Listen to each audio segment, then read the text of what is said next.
আমন্ত্রণ রাতের বাংলাদেশে। শুরুতেই জানাবো শিরোনামগুলো। দীর্ঘ টানাপোড়েনের পর ঢাকা বিশ্ববিদ্যালয় থেকে আলাদা 7 কলেজ, ভর্তির প্রক্রিয়া থেকে সরে গেল দাবি, পরবর্তী সিদ্ধান্ত নেবে বিশেষজ্ঞ কমিটি। 2024-25 শিক্ষাবর্ষ থেকে ঢাকা বিশ্ববিদ্যালয়ের অধীনে আর ভর্তি না নেওয়ার ব্যাপারে সিদ্ধান্ত গ্রহণ করা হয়েছে। 7 কলেজকে অধিভুক্ত করার সিদ্ধান্ত ছিল ভুল বলছেন শিক্ষকরা। সাবেক 2 ভিসির মনস্তাত্ত্বিক দ্বন্দ্বে তৈরি হয়েছিল জটিলতা। তৎকালীন যে ভাইস চ্যান্সেলর মহোদয়রা ছিলেন, তাদের মনস্তাত্ত্বিক দ্বন্দ্বের একটা ফসল, যেটি রাষ্ট্রের সর্বোচ্চ পর্যায় থেকে চাপিয়ে দেওয়া বিষয় ছিল। ইসলামী আন্দোলন কার্যালয়ে বিএনপি মহাসচিব, একে অন্যকে আঘাত করে বক্তব্য দেবে না ফ্যাসিবাদ বিরোধী শক্তি, 1 বছরের মধ্যে নির্বাচন সম্ভব। ফ্যাসিবাদ বিরোধী শক্তিগুলো আগামী একে অপরের বিরুদ্ধে আঘাত করে কথা বলবে না, আর 1 বছরের মধ্যেই সুন্দর একটা জাতীয় নির্বাচনের ব্যবস্থা করবে। এটাই আসলে মূলত আমাদের কথা। ন্যায় বিচারের পক্ষে দাঁড়িয়ে শেখ হাসিনাকে ফেরত দেবে দিল্লি, আশা টবি ক্যাডম্যানের। 2 আওয়ামী লীগ নেতা ও সাবেক 6 পুলিশ সদস্যের বিরুদ্ধে গ্রেফতারি পরোয়ানা। আওয়ামী লীগ আমলে ইলেকট্রনিক ভোটিং মেশিন কেনায় অপচয় খতিয়ে দেখবে দুদক, নিম্নমানের সরঞ্জাম সরবরাহ হলেও বিশেষজ্ঞদের নীরবতায় বিস্ময়। এছাড়াও রাতের বাংলাদেশে থাকছে ব্যবসায়ী নাসির উদ্দিনকে হত্যা চেষ্টা মামলায় পরিমনির জামিন, 9 মাসেও হাজির না হওয়ায় আদালতের ভৎসনা, ন্যায় বিচার পাওয়ার আশা নায়িকার।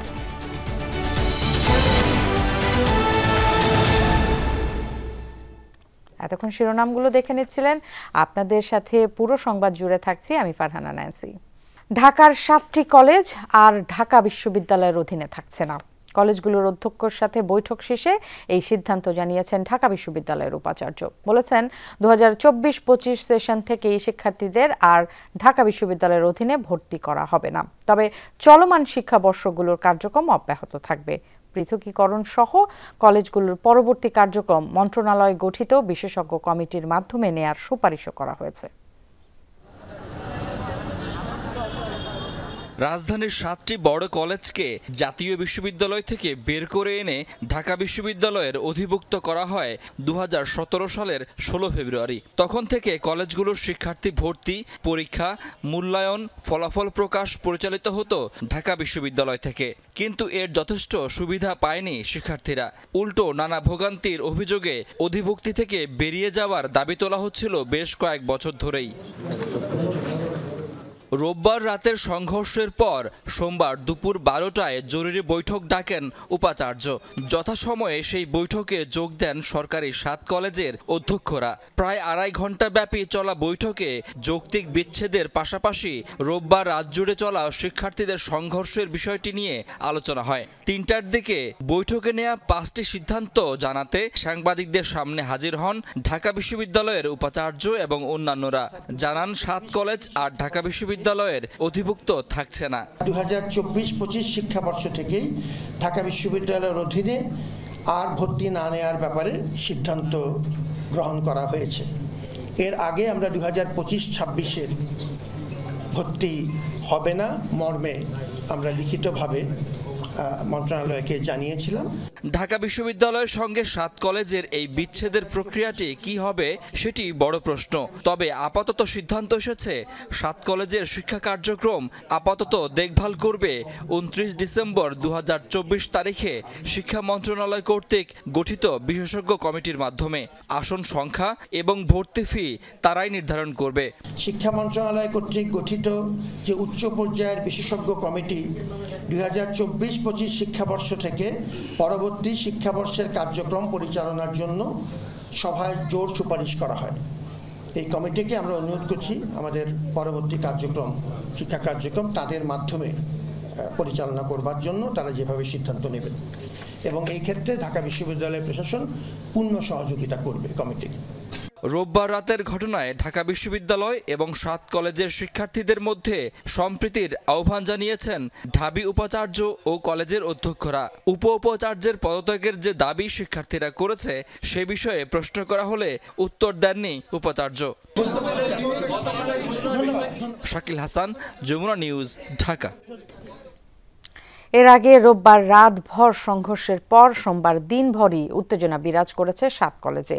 সড়ক অবরোধ করেন বাংলা কলেজের শিক্ষার্থীরা। এতে মিরপুর সড়কে তৈরি হয় তীব্র যানজট। পরে ঢাকা বিশ্ববিদ্যালয় থেকে আলাদা হওয়ার সিদ্ধান্তে স্বাভাবিক হয় পরিস্থিতি। ঢাকা বিশ্ববিদ্যালয়ের উপাচার্যের দুর্ব্যবহারের প্রতিবাদে ঢাকা কলেজের শিক্ষার্থীরা সড়কে নামলে রোববার রাতভরই পুলিশের সাথে চলে এমন ধাওয়া পাল্টা ধাওয়া সংঘর্ষের ঘটনা। রাতে সোমবার সকাল থেকে ঢাকার 7 পয়েন্টে অবরোধের ডাক দেয় 7 কলেজের শিক্ষার্থীরা। বাতিল করা হয় ক্লাস পরীক্ষা। পূর্ব ঘোষণা অনুযায়ী সকাল 11:30টার দিকে মিরপুর সড়কে নেমে পড়েন বাংলা কলেজের শিক্ষার্থীরা। শিক্ষার্থীদের অবরোধে বন্ধ হয়ে যায় দুই পাশের সড়ক দিয়ে যান চলাচল। আমাদের দাবি, আমাদের যে শিক্ষা সিন্ডিকেটের মাধ্যমে আমাদের যে ক্ষতি করা হচ্ছে, এই ক্ষতি থেকে আমরা নিস্তার চাই এবং অতি দ্রুত স্বতন্ত্র বিশ্ববিদ্যালয় চাই। আমরা অভিভাবকবিহীন, আমরা অভিভাবক চাচ্ছি এবং সেই অভিভাবক হচ্ছে একটা স্বতন্ত্র বিশ্ববিদ্যালয়। রাষ্ট্র এবং ঢাবি যদি আমাদের পক্ষে পজিটিভ কোনো সাইন না দেয় তাহলে আবার আমরা নতুন করে কর্মসূচি ঘোষণা করব। প্রায় ঘণ্টাখানেকের অবরোধে চরম ভোগান্তিতে পড়েন এ পথের যাতায়াতকারীরা। মিরপুর থেকে আসছি, আইসা দিকে গাড়ি আর এদিকে আসতেছে না, তো সামনে কি হয়ে গেছি গঞ্জাম। বার্ডেন হসপিটালে যাব, তো এইভাবে ডিস্টার্ব করলে তো হয় না, তাই না? বগুড়া থেকে এসে টেকনিক্যালে নামছি, নামার পরে যখন সিএনজি নিলাম তখন বলতেছে এই পাশে আন্দোলন হচ্ছে, যাওয়া যাবে না। সড়কে না নামলেও সকাল থেকে থমথমে পরিস্থিতি তৈরি হয় ঢাকা কলেজের সামনের সড়ক Nilkhet, new market, science lab এলাকায়। আমি সুমাইয়া শাইনা। পরে বেলা 12টায় ঢাকা কলেজে এক সংবাদ সম্মেলনে ঢাকা বিশ্ববিদ্যালয়ের অধিভুক্ত বাতিল সহ 6 দফা দাবি জানিয়ে বিকাল 4টা পর্যন্ত সময় বেঁধে দেন 7 কলেজের শিক্ষার্থীরা। মামুন বাহিনী দিয়ে নীলক্ষেত মিরপুর রোডে আমাদের উপর অতর্কিতভাবে হামলা হয়েছে। যদি 4 ঘন্টার ভিতরে আমাদের দাবি বাস্তবায়ন না হয় আমরা কঠিন কর্মসূচির দিকে যাব। আমরা বারবার বলেছি এই যে শিক্ষার্থীকে বারে বারে মুখোমুখি দাঁড় না করিয়ে এই সংঘাত না তৈরি করে এই বিষয়টির একটা সৃজনশীল সমাধান আপনারা দেন। তার আগেই 3টার দিকে 7 কলেজের অধ্যক্ষের সাথে বৈঠক শেষে আসে ঢাকা বিশ্ববিদ্যালয় থেকে আলাদা হওয়া সহ 5 সিদ্ধান্ত। এরপরেই স্বাভাবিক হয় পরিস্থিতি। ঢাকা বিশ্ববিদ্যালয়ের আরিফুর রহমান সবুজ, যমুনা নিউজ, ঢাকা। 24 ঘন্টার মধ্যে অন্যান্য দাবি মানা না হলে নিউ মার্কেট থানা ঘেরাও ও 7 কলেজের সামনে দিয়ে ঢাকা বিশ্ববিদ্যালয়ের গাড়ি চলতে না দেওয়ার কর্মসূচি ঘোষণা করেছে 7 কলেজের শিক্ষার্থীরা। সন্ধ্যায় ঢাকা কলেজের অধ্যক্ষের সাথে বৈঠক শেষে এই ঘোষণা দেন আন্দোলনরত শিক্ষার্থীরা। ঢাকা কলেজ অডিটোরিয়ামে অধ্যক্ষের সাথে বৈঠকে ঢাকা বিশ্ববিদ্যালয়ের প্রশাসনের সাথে আলোচনার বিষয়বস্তু ও সিদ্ধান্তসমূহ ও জানান অধ্যক্ষ AKM ইলিয়াস। অধিভুক্তি বাতিলের সিদ্ধান্তে খুশি হলেও বাকি 5টি দাবির ব্যাপারে সুনির্দিষ্ট কোনো সমাধান না থাকায় স্লোগান দিতে দিতে বেরিয়ে আসেন শিক্ষার্থীরা। পরে আনুষ্ঠানিক সংবাদ সম্মেলনে জানান ঢাকা বিশ্ববিদ্যালয়ের প্রভিসির পদত্যাগ ও রাকিবের হামলাকারী পুলিশদের অপসারণ সহ বাকি দাবি মানা না হলে নিউ মার্কেট থানা ঘেরাও করা হবে। এছাড়া 7 কলেজের সামনে দিয়ে ঢাকা বিশ্ববিদ্যালয়ের গাড়ি চলতে না দেওয়ারও ঘোষণা দেন তারা। দাবিগুলো যদি মেনে না নেওয়া হয় আগামী 24 ঘন্টার মধ্যে, তাহলে আমরা নিউ মার্কেট থানা ঘেরাও কর্মসূচি ঘোষণা করলাম। প্রভিসির বিরুদ্ধে আমাদের দাবি মেনে না নেয় এবং তারা যদি আমাদের সাথে ঢাকা কলেজের শিক্ষার্থীদের কাছে ক্ষমা প্রার্থনা না করে, তাহলে ঢাকা কলেজ সহ 7 কলেজের সামনে থেকে অনির্দিষ্টকালের জন্য ঢাকা বিশ্ববিদ্যালয়ের বাস সহ কোনো যানবাহন চলবে না। 7 কলেজ ঢাকা বিশ্ববিদ্যালয়ে অধিভুক্তিতে এত যে দুর্ভোগ অশান্তি হলো তার কারণ কি? এই জটিলতা কি অবধারিত ছিল? অনেকেই বলছেন এটা আসলে 8 বছর আগে ঢাকা বিশ্ববিদ্যালয়ের তখনকার ভিসি এবং জাতীয় বিশ্ববিদ্যালয়ের তখনকার ভিসির দ্বন্দ্বের ফল। আওয়ামী লীগ সরকারে কার কত প্রতাপ সেটা প্রমাণ করতে শুধু শুধু বিরাট এক ঝামেলা তৈরি করা হয়েছিল। অভিজ্ঞরা বলছেন সব দিক থেকে অন্তর্ভুক্তির সিদ্ধান্ত ছিল ভুল, এতে বেড়েছে বিশৃঙ্খলা। রাতভর সংঘর্ষে নির্ঘুম রাত পার করে রাজধানীবাসী।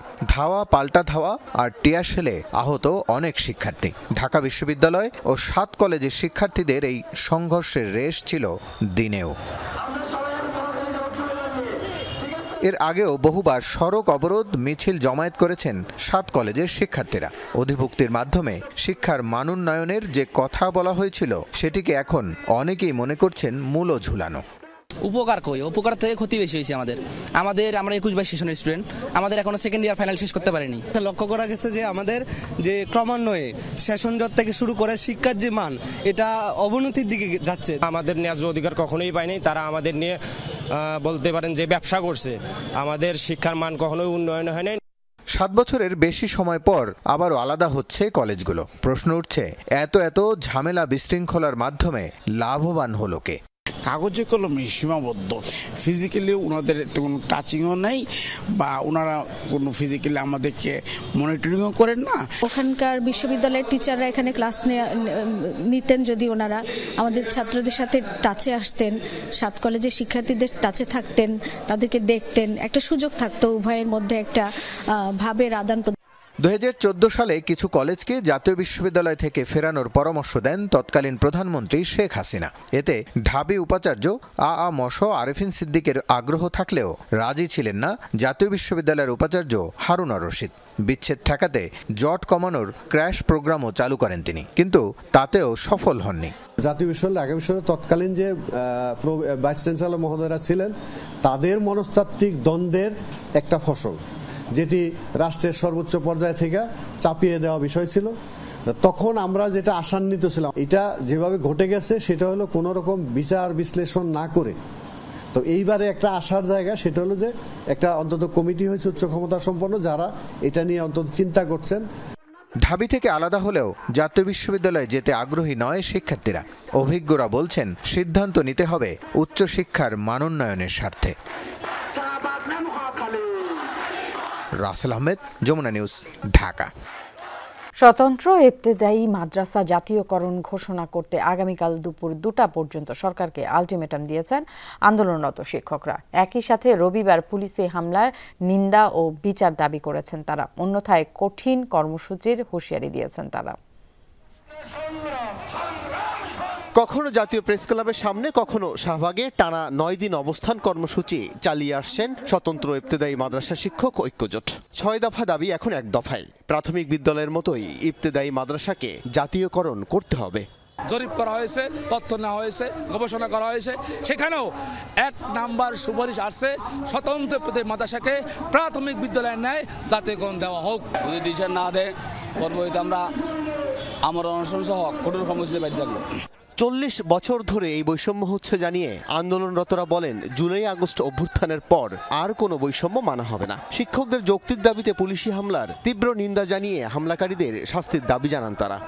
আমার বাবার বয়সী শিক্ষক, ওনাদের ঘরে বসে খাওয়ার কথা আজকে যাদের, আজ তাদের গায়ে প্রশাসনিক ভাইয়েরা হাত তুলেছেন। আমরা জাতীয়করণের ঘোষণা তো পাইনি, বরঞ্চ বাবার বয়সী শিক্ষকদের গায়ে তারা হাত তুলেছেন। আন্দোলনের কারণে শাহবাগ থেকে টিএসসি-মুখী সড়কের পশ্চিম পাশ বন্ধ রাখা হয়েছে। 1 লেনে সব গাড়ি যাতায়াতে বিপাকে পড়েন ওই পথের যাত্রীরা। তারা বলছেন যৌক্তিক দাবির দ্রুত সমাধান করা দরকার। যেহেতু 1 লেনে আমরা তো ডাইন বাম হয়ে যাইতে পারতে আসি না, যার কারণে তো আমাদের লেন বাই লেন আসতে হইতে আছে সামনের দিকে। এই কারণে আমাদের অনেক সময় লেগে যাইতে আছে। 1984 সাল থেকে দেশে প্রাথমিক বিদ্যালয়ের মতোই ইবতেদায়ী মাদ্রাসার শিক্ষকরা শিক্ষাদান করে আসছেন। এসব শিক্ষকদের কেউ বেতন পান না, তবে কেউ কেউ ভাতা পান নামমাত্র 3300 কিংবা 3500 টাকা করে। আল আমিন হক অহন, যমুনা নিউজ, ঢাকা। ইসলামী আন্দোলন বাংলাদেশের আমির মুফতি সৈয়দ মোহাম্মদ রেজাউল করিমের সাথে বৈঠক করেছেন বিএনপি মহাসচিব মির্জা ফখরুল ইসলাম আলমগীর। বৈঠক শেষে দুপক্ষে কিছু যৌথ সিদ্ধান্ত নেয়। মির্জা ফখরুল জানিয়েছেন, আধিপত্য ও সাম্রাজ্যবাদ মুক্ত টেকসই গণতান্ত্রিক বাংলাদেশ গড়তে জাতীয় ঐক্যের ব্যাপারে একমত হয়েছে তারা। ফ্যাসিবাদ বিরোধী শক্তি একে অন্যকে আঘাত করে বক্তব্য দেয়া থেকেও বিরত থাকবে। আর চরমোনাই পীর জানান তার দল মনে করে 6 মাস থেকে 1 বছরের মধ্যেই জাতীয় নির্বাচন সম্ভব। বিগত জোট কিংবা যুগপৎ আন্দোলনে না থাকলেও বিএনপির সঙ্গে 2024-এর 7 জানুয়ারির নির্বাচন বর্জন করেছিল ইসলামী আন্দোলন বাংলাদেশ। আওয়ামী লীগ সরকারের শেষ দিকে যেমন ছিল সমালোচনা মুখর, তেমনি রাজনৈতিক দল হিসেবে রাজপথে ছিল জুলাই বিপ্লবেও। আগামী নির্বাচন, চলমান রাজনীতি ও নানান সংকট ইস্যুতে এবার বিরল এক ঘটনা ঘটল পল্টনে ইসলামী আন্দোলনের কার্যালয়ে। বিএনপি মহাসচিব মির্জা ফখরুল ইসলাম আলমগীর এলেন দলটির আমির মুফতি সৈয়দ রেজাউল করিমের নেতৃত্বাধীন প্রতিনিধি দলের সঙ্গে বৈঠক করতে। প্রায় 1.5 ঘন্টার বৈঠকে নেওয়া হয় বেশ কিছু যৌথ সিদ্ধান্ত। বিএনপি মহাসচিব জানান, দুর্নীতিবাজ, সন্ত্রাসী, খুনি ও টাকা পাচারকারীদের দ্রুত বিচারের আওতায় এনে দৃষ্টান্তমূলক শাস্তির ব্যবস্থা করা সহ ভোটাধিকার ফিরিয়ে আনার সিদ্ধান্ত হয়েছে। আর ইসলামী আন্দোলন বাংলাদেশের আমির জানান, দল মনে করে আগামী 6 থেকে 1 বছরের মধ্যেই নির্বাচন সম্ভব। টেকসই গণতান্ত্রিক কল্যাণমূলক রাষ্ট্র গঠনে জাতীয় ঐক্য গড়ে তোলা, দুর্নীতিবাজ, সন্ত্রাসী, খুনি ও টাকা পাচারকারীদের দ্রুত বিচারের আওতায় এনে দৃষ্টান্তমূলক শাস্তির ব্যবস্থা করা, ভোটাধিকার সহ সকল মানবাধিকার রক্ষায় জাতীয় ঐক্যমত গড়ে তোলা। দ্রুত সময়, আমরা সেখানে শব্দটা ব্যবহার করেছি, খুব বেশি সময়টা না নিয়ে যৌক্তিক, সেই যৌক্তিক সময়টা আমরা বলেছি 1 থেকে 1.5 বছরের মধ্যে, এরকম একটা কথা আমরা বলেছি। আর 6 মাস তো প্রায় চলেই গেল, আর 1 বছরের মধ্যেই সুন্দর একটা জাতীয় নির্বাচনের ব্যবস্থা করবে। মির্জা ফখরুল জানান, ফ্যাসিবাদ বিরোধী শক্তি একে অন্যকে আঘাত দিয়ে বক্তব্য দেবে না। ফ্যাসিবাদ বিরোধী শক্তিগুলো আগামী একে অপরের বিরুদ্ধে আঘাত করে কথা বলবে না। আগামীতে যাতে আমেরিকার মতো আর কোনো ফ্যাসিবাদী শক্তি ক্ষমতায় আসতে না পারে সে ব্যাপারে আমরা রাজনৈতিকভাবে ঐক্যবদ্ধ থাকব। ইসলামী শরিয়া বিরোধী কোনো সিদ্ধান্ত নেওয়া হবে না এবং ইসলাম বিরোধী কোনো কথা কেউ বলবে না। এর আগে 21 জানুয়ারি বরিশালে ইসলামী আন্দোলন বাংলাদেশের শীর্ষ নেতাদের সঙ্গে বৈঠক করে জামায়াতে ইসলামের আমির ডক্টর শফিকুর রহমান। সাইফুদ্দিন রবিন, যমুনা নিউজ, ঢাকা। ভারত ন্যায় বিচারের পক্ষে দাঁড়াবে নাকি বিচারহীনতার দিকে থাকবে, সিদ্ধান্ত দেশটির। তবে ন্যায় বিচারের জন্য দিল্লি শেখ হাসিনাকে ফেরত দিবে, এমনটাই প্রত্যাশা চিফ প্রসিকিউটরের বিশেষ পরামর্শক টবি ক্যাডম্যানের। দুপুরে আন্তর্জাতিক অপরাধ ট্রাইব্যুনালে সংবাদ সম্মেলন করেন তিনি। এদিকে 2 আওয়ামী লীগ নেতা ও 6 পুলিশ সদস্যের বিরুদ্ধে গ্রেফতারি পরোয়ানা জারি করেছে ট্রাইব্যুনাল। ছাত্র জনতার গণ অভ্যুত্থানে 5 আগস্ট পদত্যাগ করে ভারতে পালিয়ে যান শেখ হাসিনা। গণহত্যার দায়ে বিচারের মুখোমুখি করতে তাকে ফেরত আনার বিষয়ে ভারত সরকারকে কূটনৈতিক পত্র দিয়েছে সরকার। এর জবাবে ভারত জানায়, কূটনৈতিক পত্রের বৈধতা খতিয়ে দেখে জবাব দেয়া হবে, কিন্তু এখনো কোনো সাড়া নেই। জুলাই গণহত্যার বিচারের জন্য শেখ হাসিনাকে দেশে পাঠিয়ে ন্যায় বিচারের পক্ষে থাকবে ভারত, আশা আন্তর্জাতিক অপরাধ ট্রাইব্যুনালের চিফ প্রসিকিউটরের বিশেষ পরামর্শক টবি ক্যাডম্যানের। For us to be hopeful that she will be returned to face trial here. We can demonstrate that the trial will be fair, that she will be given every opportunity to defend herself. It's a matter for India to decide, as I said on the last occasion, whether it wants to stand on the side of impunity or whether it wants to stand on the side of the rule of law. We certainly hope it will choose the latter. এর আগে মানবতা বিরোধী অপরাধের মামলায় আসামি পক্ষের আইনজীবী থাকা এবং বর্তমানে রাষ্ট্রপক্ষের হয়ে কাজ করায় নিরপেক্ষতা প্রশ্নবিদ্ধ হবে কিনা জানতে চাওয়া ক্যাডম্যানের কাছে। Cases are very complex. They're going to take time. They cannot be rushed and they need to be done properly. I'm very confident with the team that the Chief Prosecutor has assembled that will be done properly. এদিকে গণহত্যার অভিযোগে 6 police সহ 8 জনের বিরুদ্ধে গ্রেফতারি পরোয়ানা জারি করেছে ট্রাইব্যুনাল। চিফ প্রসিকিউটর জানান, ঢাকার আলোচিত হত্যাকাণ্ডের সাথে প্রত্যেকেরই জড়িত থাকার প্রমাণ পেয়েছেন তারা। লাভলি বিথি, যমুনা নিউজ, ঢাকা। ভারতে অবস্থানরত সাবেক প্রধানমন্ত্রী শেখ হাসিনার বিরুদ্ধে রেড অ্যালার্ট জারি নিয়ে কোনো তথ্য নেই পররাষ্ট্র মন্ত্রণালয়ের কাছে। এই অবস্থানের কথা জানিয়ে মুখপাত্র বলেছেন, বিশ্ব স্বাস্থ্য সংস্থায় কর্মরত শেখ হাসিনার মেয়ে সাইমা ওয়াজেদের দ্বৈত নাগরিকত্ব নিয়েও জানে না সরকার। পররাষ্ট্র মন্ত্রণালয়ের নিয়মিত সাপ্তাহিক ব্রিফিংয়ে মুখপাত্র রফিকুল আলম আরও জানান, সীমান্ত নিয়ে প্রতিবেশীর সাথে উত্তেজনা থাকলেও ভারত সহ সব দেশের সাথেই সুসম্পর্ক চায় বাংলাদেশ। এ সময় সম্প্রতি ভারতের বেঙ্গালুরুরে বাংলাদেশি নারী ধর্ষিত হওয়ার বিষয়ে এখনও সুনির্দিষ্ট কোনো তথ্য মন্ত্রণালয়ের কাছে নেই। বাংলাদেশ মিশন বিষয়টি নিয়ে খোঁজ খবর নিচ্ছে বলে জানান তিনি। অর্থনৈতিক কারণে রোমানিয়া সহ ইউরোপের কিছু দেশ ঢাকা থেকে ভিসা ইস্যু করছে না বলেও জানান মুখপাত্র। আসছে মার্চে ফিফা প্রেসিডেন্ট ঢাকা সফরের সম্ভাবনার কথাও জানান তিনি। রেড অ্যালার্টের ব্যাপারে আমার কাছে আপডেটেড তথ্য নাই। প্রতিবেশী দেশগুলোর মধ্যে সীমান্তে বিভিন্ন রকমের সমস্যা তৈরি হয়ে থাকে, যেটা আমাদের ক্ষেত্রেও ঘটছে। আমরা সবসময় মনে করি যে বাংলাদেশ সবার সাথে সুসম্পর্ক প্রত্যাশা করে এবং বাংলাদেশের কার্যক্রম সেভাবেই পরিচালিত হয়। 3 বিমানবন্দরের উন্নয়ন প্রকল্পের 812 কোটি টাকা আত্মসাতের অভিযোগে সাবেক প্রধানমন্ত্রীর সামরিক উপদেষ্টা তারিক আহমেদ সিদ্দিকের বিরুদ্ধে 4টি মামলা করেছে দুদক। এসব মামলায় বেসামরিক বিমান ও পর্যটন মন্ত্রণালয়ের সাবেক সিনিয়র সচিব মহিবুল হক এবং বাংলাদেশ বেসামরিক বিমান চলাচল কর্তৃপক্ষের চেয়ারম্যান এম মুফিদুর রহমান সহ আসামি করা হয়েছে 19 জনকে। দুদকের দায়ের করা মামলার মতে হযরত শাহজালাল, কক্সবাজার ও সিলেট ওসমানী আন্তর্জাতিক বিমানবন্দরে উন্নয়ন প্রকল্পের নামে প্রায় 800 কোটি টাকার বেশি লুট করেছেন তারিক আহমেদ সিদ্দিক। ঢাকায় বাস্তবায়িত installation of radar with CNS ATM শীর্ষক প্রকল্পের কাজে প্রচলিত ক্রয় প্রক্রিয়ার বিদ্যমান বিধান লঙ্ঘন করে স্পেসিফিকেশন অনুযায়ী কাজ না করে প্রায় 200 কোটি টাকা আত্মসাতের অভিযোগে আজ একটি মামলা রুজু হয়েছে। বিগত আওয়ামী লীগ সরকারের আমলে কেনা ইলেকট্রনিক ভোটিং মেশিনগুলো ছিল নিম্নমানের। দুদক বলছে ইভিএম কেনায় অর্থের অপচয় হয়েছে। অধ্যাপক মোহাম্মদ জাফর ইকবালের মতো বিশেষজ্ঞরা কেন এগুলোকে যথাযথ বলেছিলেন তা খতিয়ে দেখার কথা জানিয়েছেন দুদক মহাপরিচালক। বাংলাদেশের নির্বাচনে ভোট গ্রহণের এক যুগ আগে ইভিএম ব্যবহারের শুরু থেকেই রাজনৈতিক অঙ্গনে এ নিয়ে বিতর্ক। আওয়ামী লীগ সরকার ইভিএম ব্যবহারের পক্ষে থাকলেও তার ঘোর বিরোধী ছিল বিএনপি। দলটির নেতাদের শঙ্কা ছিল যন্ত্রের মাধ্যমে ভোট গ্রহণের সুযোগ আছে ব্যাপক কারচুপির। নির্বাচন কমিশন রাষ্ট্রের টাকায় নিম্নমানের ইভিএম কিনেছে এমন অভিযোগে রোববার ইসি ভবনে অভিযান চালায় দুদক। সংরক্ষিত 618টি মেশিনের মধ্যে দৈব চয়নের মাধ্যমে কয়েকটি মেশিনে অপারেশনাল ক্যাপাসিটি যাচাই করে তারা। 618টি মেশিনের মধ্যে দৈব চয়নের মাধ্যমে কয়েকটি মেশিনের অপারেশনাল ক্যাপাসিটি যাচাই করা হয়।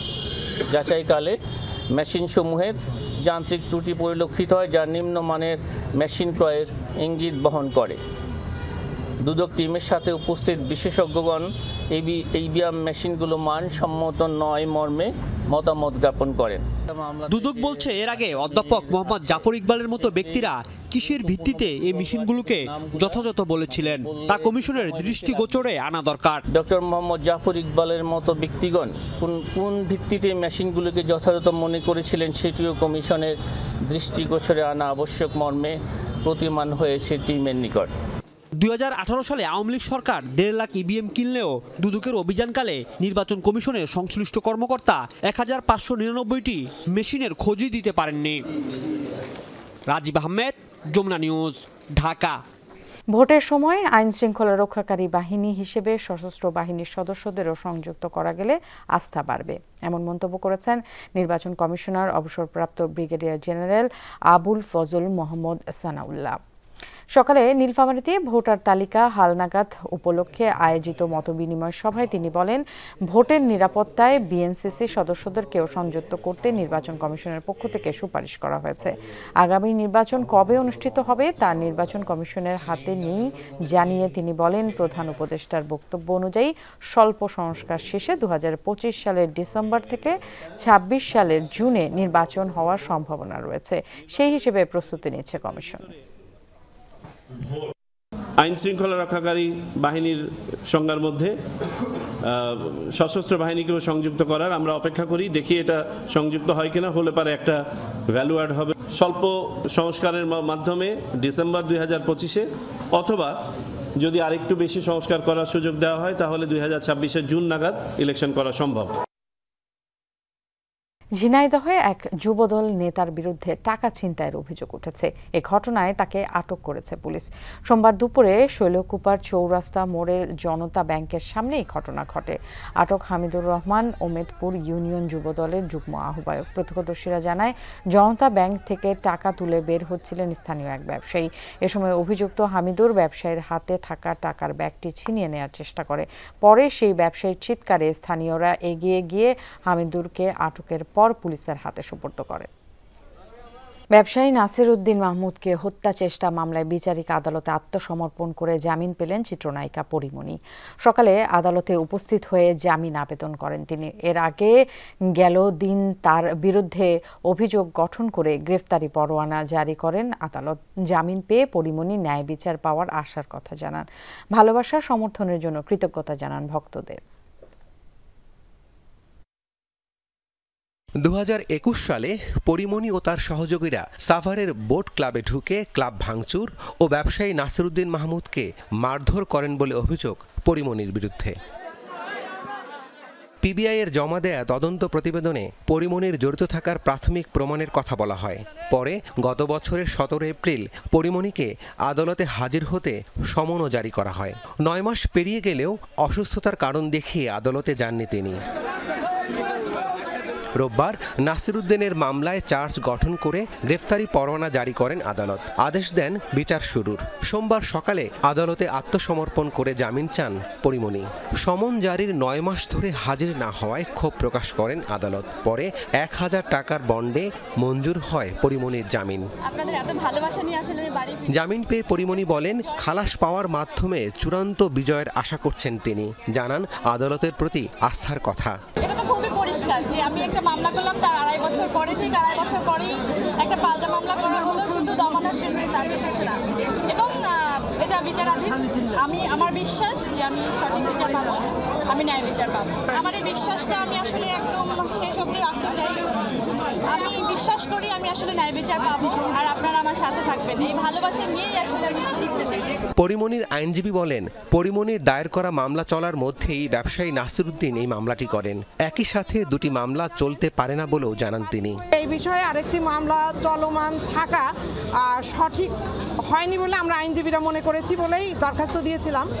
তো যাই হোক, আমরা ট্রায়াল ফেস করব। এই আদালতে আমরা শুনানি করতে পারিনি, আমরা উচ্চ আদালতে যাওয়ার সার্বিক প্রস্তুতি নিব।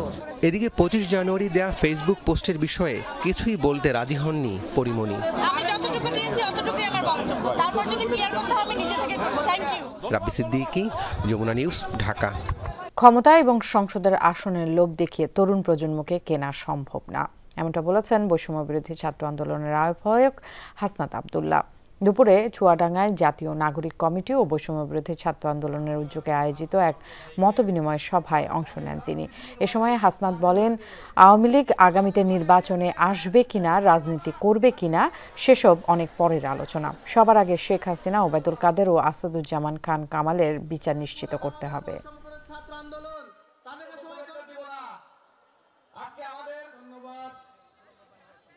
আগামী নির্বাচনে আওয়ামী লীগ থাকবে কি থাকবে না সেটি নিয়ে তাদের মধ্যে আলাপ আলোচনা হচ্ছে, কিন্তু আওয়ামী লীগকে কিভাবে নিষিদ্ধ করা যায় সেটি নিয়ে তাদের মধ্যে কোনো আলাপ আলোচনা নাই। কারণ তাদের মধ্যে ভোট ব্যাংকের চিন্তা রয়েছে, তাদের মধ্যে আওয়ামী লীগের ব্যবসার চিন্তা রয়েছে। আওয়ামী লীগের পুনর্বাসনের মধ্য দিয়ে আওয়ামী লীগের ব্যবসাগুলোকে তারা দখল করতে চায়। সংগঠনের এক নেতাকে গ্রেফতারের প্রতিবাদে আগামীকাল খুলনা সহ সারা দেশে আধাবেলা ধর্মঘটের ডাক দিয়েছে ট্যাঙ্ক লরি শ্রমিকরা। রাতে ট্যাঙ্ক লরি শ্রমিক ইউনিয়নের senior joint secretary Mir Mokshed Ali এক প্রেস ব্রিফিংয়ে এই ঘোষণা দেন। খুলনা বিভাগীয় ট্যাঙ্ক লরি শ্রমিক ইউনিয়নের সাধারণ সম্পাদক আলী আজিমকে মুক্তি না দেয়া পর্যন্ত অনির্দিষ্টকালের জন্য ধর্মঘট অব্যাহত থাকবে বলে ঘোষণা দেন তিনি। এর আগে বিভাগীয় শ্রমিক ইউনিয়নের সাধারণ সম্পাদক আলী আজিমের গ্রেফতারের প্রতিবাদ ও মুক্তির দাবিতে দ্বিতীয় দিনের মতো খুলনার পদ্মা, মেঘনা ও যমুনা ডিপো থেকে তেল উত্তোলন বন্ধ রেখেছে বিভাগীয় ট্যাঙ্ক লরি শ্রমিক ইউনিয়ন। এতে খুলনা বিভাগের 10 জেলা ও বৃহত্তর ফরিদপুর অঞ্চলের 6 জেলার পাম্পগুলোতে জ্বালানি তেল সরবরাহ বন্ধ রয়েছে। বিএনপি অফিস ভাঙচুরের ঘটনায় 5 আগস্টের পর একটি মামলা দায়ের হয়। এই মামলায় গতকাল বিভাগীয় ট্যাঙ্ক লরি শ্রমিক ইউনিয়নের সাধারণ সম্পাদক আলী আজিমকে গ্রেফতার করা হয়। পরে আলী আজিমকে আদালতে নেয়ার পর জামিন আবেদন করা হয়, তবে বিচারক তার নামঞ্জুর করে কারাগারে পাঠান। 5 জেলায় সড়ক দুর্ঘটনায় নিহত হয়েছেন 8 জন। এর মধ্যে 4 জনই মোটরসাইকেল দুর্ঘটনার শিকার। দুপুরে রাজশাহীর তানোর উপজেলার দেবীপুরে 2 মোটরসাইকেলের সংঘর্ষে নিহত হন 2 জন। পুলিশ জানায়, দেবীপুর 5 পীর পাকা রাস্তায় একটি গাড়িকে ওভারটেক করার সময় বিপরীত দিক থেকে আসা 2টি মোটরসাইকেলের সংঘর্ষ হয়। এতে ঘটনাস্থলেই মারা যান এক মোটরসাইকেলে থাকা 2 আরোহী। আহত হন অপর মোটরসাইকেলে থাকা আরও 2 জন। এদিকে রংপুরের পীরগঞ্জে মোটরসাইকেল দুর্ঘটনায় নিহত হয়েছেন 2 জন। এছাড়া ফরিদপুরের আলফাডাঙ্গা, টাঙ্গাইলের ভুয়াপুর, নোয়াখালী সদর ও সুবর্ণচরে 1 জন করে সড়ক দুর্ঘটনায় 4 জনের মৃত্যু হয়েছে। অনুষ্ঠিত হয়ে গেল যমুনা প্লাজা নেটওয়ার্কের বাৎসরিক সম্মেলন যমুনা প্লাজা সামিট 2025। সোমবার যমুনা ফিউচার পার্কের মহল অডিটোরিয়ামে দিনব্যাপী এই সম্মেলন অনুষ্ঠিত হয়। এতে উপস্থিত ছিলেন যমুনা গ্রুপের ডিরেক্টর আফসার উদ্দিন, যমুনা ইলেকট্রনিক্সের head of business Mohammad Sajjadul Islam. এ সময় যমুনা প্লাজা ও এরিয়া ম্যানেজারদের উদ্দেশ্যে যমুনা গ্রুপের ডিরেক্টর বলেন, যমুনা ইলেকট্রনিক দেশের সর্বস্তরের মানুষের মাঝে ছড়িয়ে দিতে হবে। Jamuna electronics head of business Mohammad Sajjadul Islam বলেন, সফলতার জন্য কাজের প্রতি আত্মনিয়োগ গুরুত্বপূর্ণ। অনুষ্ঠানে সারা দেশ থেকে আগত যমুনা ইলেকট্রনিক্সের সর্বোচ্চ বিক্রয়দাতা যমুনা প্লাজার বেশ কয়েকজন ম্যানেজার এবং এরিয়া ম্যানেজারদের সম্মাননা দেওয়া হয়। এর মধ্যে সর্বোচ্চ বিক্রয়ে বিশেষ অবদান রাখায় বিশেষ সম্মাননা দেওয়া হয় 2 জনকে। জীবন গেলেও গাজা ছাড়বেন না ফিলিস্তিনিরা। ইসরায়েলি তাণ্ডবে পুরো উপত্যকা গুঁড়িয়ে দেয়া হলেও প্রিয় জন্মভূমি ত্যাগ করবে না গাজাবাসী। মার্কিন প্রেসিডেন্ট ডোনাল্ড ট্রাম্পের ক্লিন গাজা পরিকল্পনাকে এভাবেই প্রত্যাখ্যান করছে ফিলিস্তিনিরা। গাজার বাসিন্দাদের উপত্যকা থেকে সরিয়ে জর্ডান এবং মিশরে পাঠানোর পরিকল্পনা ট্রাম্পের। যদিও এই প্রস্তাব প্রত্যাখ্যান করেছে দেশ দুটি, তীব্র প্রতিক্রিয়া জানিয়েছে হামাসও। ধ্বংসস্তূপে পরিণত পুরো উপত্যকা, নেই মাথা গোঁজার ঠাঁই, পানি এবং খাবার। অবকাঠামোহীন গাজায় নাগরিক সুবিধার কোনো চিহ্নই আর অবশিষ্ট নেই। এ অবস্থায় অবকাঠামো নির্মাণ এবং জঞ্জাল সরানোর অজুহাতে গাজার বাসিন্দাদের অন্যত্র স্থানান্তরের পরিকল্পনা করেন মার্কিন প্রেসিডেন্ট ডোনাল্ড ট্রাম্প। নাম দেয়া হয়েছে ক্লিন গাজা মিশন। তারই অংশ হিসেবে গাজাবাসীকে সরানো হবে, পাঠানো হবে মিশর ও জর্ডানে। তবে গাজাবাসীর সাফ জবাব, কোনোভাবেই জন্মভূমি ছাড়বেন না তারা। প্রয়োজনে জীবন দেবেন, তবু গাজা থেকে সরবেন না। ট্রাম্প যদি ভেবে থাকে ফিলিস্তিনিদের জোরপূর্বক বাস্তুচ্যুত করা যাবে, তাহলে সেটা অসম্ভব, অসম্ভব, অসম্ভব। এই ভূমি ফিলিস্তিনিদের। ইসরায়েল যতই ধ্বংস করার চেষ্টা করুক, বাস্তবতা হলো তারা কখনো সফল হতে পারেনি। গাজায় অবৈধ বসতি বাড়াতেই ডোনাল্ড ট্রাম্পের এই উদ্যোগ, কিন্তু ফিলিস্তিনিদের দৃঢ়তা এবং নিজ ভূখণ্ডে অটল থাকার ইচ্ছার কারণে তা ব্যর্থ হচ্ছে। এদিকে ট্রাম্পের এই প্রস্তাবের কড়া প্রতিক্রিয়া জানিয়েছে জর্ডান এবং মিশর। স্পষ্টভাবে জানিয়েছে গাজা শুধুই ফিলিস্তিনিদের। 2 রাষ্ট্রভিত্তিক সমাধানই শান্তি অর্জনের পথ। এই লক্ষ্যে আমাদের অবস্থান দৃঢ় এবং অটল। ফিলিস্তিনিদের বাস্তুচ্যুত করার প্রস্তাব আমরা শক্তভাবে প্রত্যাখ্যান করছি। আঞ্চলিক নিরাপত্তা, স্থিতিশীলতা এবং শান্তির জন্য এর বিকল্প নেই। ট্রাম্পের এই প্রস্তাবের পাল্টা হুঁশিয়ারি দিয়েছে হামাসও। যে ফিলিস্তিনিরা নিজেদের ভূখণ্ডে অটল থাকার কারণে রক্ত দিয়ে মূল্য দিয়েছে, তারা কোনোভাবেই গাজা ছাড়বে না। আমরা এখানেই থাকব, ফিলিস্তিনিরা তাদের ভূমিতে অবিচল থাকবে। এর আগে গাজা পুনর্গঠনে আন্তর্জাতিক সম্প্রদায়কে এগিয়ে আসার আহ্বান জানায় জাতিসংঘ। অনিক রহমান, যমুনা নিউজ। এই ছিল রাতের বাংলাদেশে। সবাইকে সাথে থাকার জন্য ধন্যবাদ। শুভরাত্রি।